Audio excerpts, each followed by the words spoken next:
Bolsonaro critica acordo com André do Prado. Meu nome era Melo Araújo. Bom, já começamos assim, direto no ponto de tensão. Nos bastidores de São Paulo, o tabuleiro de xadrez da política tá pegando fogo, cheio daquelas articulações ocultas que a gente adora destrinchar. E claro, se quiser continuar desvendando essas jogadas com a gente, inscreva-se no nosso canal. Hoje, o nosso raio-x mergulha fundo nessa corrida pelo Senado paulista. Uma eleição que, sem exagero nenhum, pode mexer e muito com o futuro do país. E a grande pergunta que não quer calar no meio dessa tempestade é: será que a gente está vendo uma divisão na família Bolsonaro? As informações que chegam apontam para uma espécie de curto-circuito, uma falta de sincronia ali entre eles sobre a seleção em São Paulo. Mas, pera aí, como é que essa faísca virou esse incêndio todo? Quem está mexendo essas peças nos bastidores? Vamos entender a origem estrutural desse conflito. Ponto 1. O acordo de Eduardo.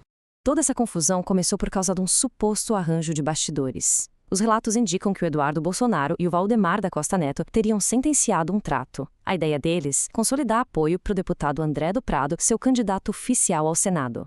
Só que o pulo do gato não é só um apoio passivo, não. A grande sacada, a estratégia central do negócio, colocaria o próprio Eduardo Bolsonaro como suplente na chapa do André do Prado. É uma jogada super técnica, super calculada. Basicamente, é usar a cadeira de suplência ou uma peça fundamental para viabilizar um projeto de poder a longo prazo. E como é que essa engrenagem funciona na prática? São 3 passos bem amarradinhos que dependem do futuro. Passo 1. O André do Prado, que é o titular da chapa, ganha a eleição e senta na cadeira do Senado. Passo 2. Imaginando uma vitória da direita para a presidência, esse senador titular é convocado para assumir a chefia de um ministério no novo governo. E aí vem o passo 3, que é o checkmate. Com o titular se afastando para virar ministro, a cadeira do Senado fica vazia, certo? Quem assume integralmente o mandato? O suplente, ou seja, o Eduardo Bolsonaro. É uma projeção ambiciosa e para lá de metódica. Ponto 2. A reação de Jair Bolsonaro.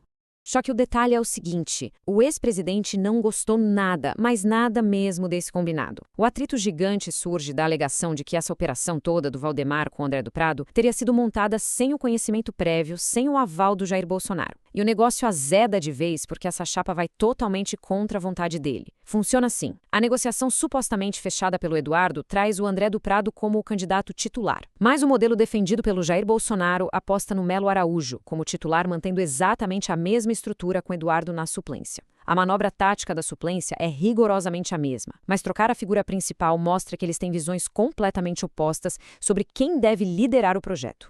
E o X da questão aqui é muito simples. A tese é que Jair Bolsonaro é o foco de confiança. Na política, o capital de votos e a confiança desse grupo são centralizados nele. Então, tentar emplacar uma manobra gigantesca dessas, contornando logo a figura que é o alicerce eleitoral do grupo, é um risco considerável. Tomar decisões desse peso em nome dessa liderança, sem uma consulta direta, ameaça desestabilizar toda a confiança de quem a apoia. Ponto 3. O isolamento nos Estados Unidos. Aí a gente para e pensa: por quê? Por que o Eduardo agiria fora do compasso com a liderança maior? A teoria dos analistas aponta por um mapa, a distância geográfica. A atuação do Eduardo lá nos Estados Unidos, lidando com pautas tarifárias e tudo mais, acabou deixando ele politicamente e geograficamente meio distante do dia a dia frenético do Brasil. A ideia é que, por estar fora dessas discussões presenciais de corredor, ele pode acabar tomando decisões que não convergem exatamente com o que estava sendo tecido aqui pelo pai. Não se trata necessariamente de má fé, mas do famoso telefone sem fio da política. Para a gente visualizar bem essa teia, vamos colocar as cartas na mesa. Temos o Jair Bolsonaro firme no desejo de apoiar o Melo Araújo. Temos o Eduardo Bolsonaro e o Valdemar da Costa Neto, do outro lado, supostamente operando a favor do André do Prado. No meio desse fogo cruzado, entra o Flávio Bolsonaro. Dizem até que a viagem recente dele para os Estados Unidos foi justamente para conversar presencialmente com Eduardo e tentar apagar esse incêndio. E, correndo por fora, tem o Ricardo Salles, um ex-ministro com peso e votos próprios nessa história. É um ecossistema super complexo e cheio de interesses batendo de frente. Ponto 4. O risco eleitoral. E preste muita atenção, porque essa briga interna não acontece num vácuo. O cenário eleitoral em São Paulo não perdoa erros. E o número que dita todas as regras desse jogo é o 1. Tem apenas uma única vaga para o Senado em disputa no Estado. E para piorar a pressão, não existe segundo turno para senador. O candidato que conquistar a maioria simples lá nas urnas assume imediatamente o mandato. Não tem chance de repescagem. A matemática dessa regra traz uma alerta cruel. Dividir voto da direita pode facilmente entregar a chave da vitória na mão da esquerda.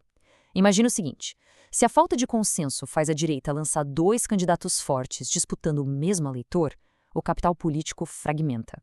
E com a direita rachada no meio, abre um espaço gigante para que candidaturas de outros espectros, como uma Simone Tebet ou uma Marina Silva da vida, passem com a maioria simples e fiquem com a vaga.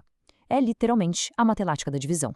E o quebra-cabeça ganha ainda mais volatilidade com o fator Ricardo Salles. Ele tem muito recall e um volume pesado de eleitores em São Paulo por ser ex-ministro. A informação crucial dos bastidores é que ele teria ameaçado retirar a própria candidatura se o nome do Melo Araújo for o escolhido do grupo. Esse detalhe ilumina um nível altíssimo de fragilidade das alianças de hoje. Apresentar uma frente única deixou de ser um capricho, virou simplesmente uma exigência matemática para a sobrevivência. Ponto 5. As peças ocultas do acordo. E depois de juntar todas essas peças, as regras do jogo e os altos riscos envolvidos, a gente volta para a pergunta de $1 milhão. Afinal, quais benefícios ocultos o Valdemar da Costa Neto teria prometido para justificar uma aposta tão arriscada assim no André do Prado? Pensa bem, se a tática de usar o Eduardo como suplente também funcionaria com o Melo Araújo, não contrariando Jair Bolsonaro, o que tem por trás dessa insistência toda? Provavelmente existem peças nesse jogo que a gente ainda não está vendo e que tornam o risco aparente algo muito vantajoso lá nos bastidores. Fica a reflexão sobre quais são, de verdade, as moedas de troca no balcão da política paulista. Um forte abraço e até a nossa próxima análise.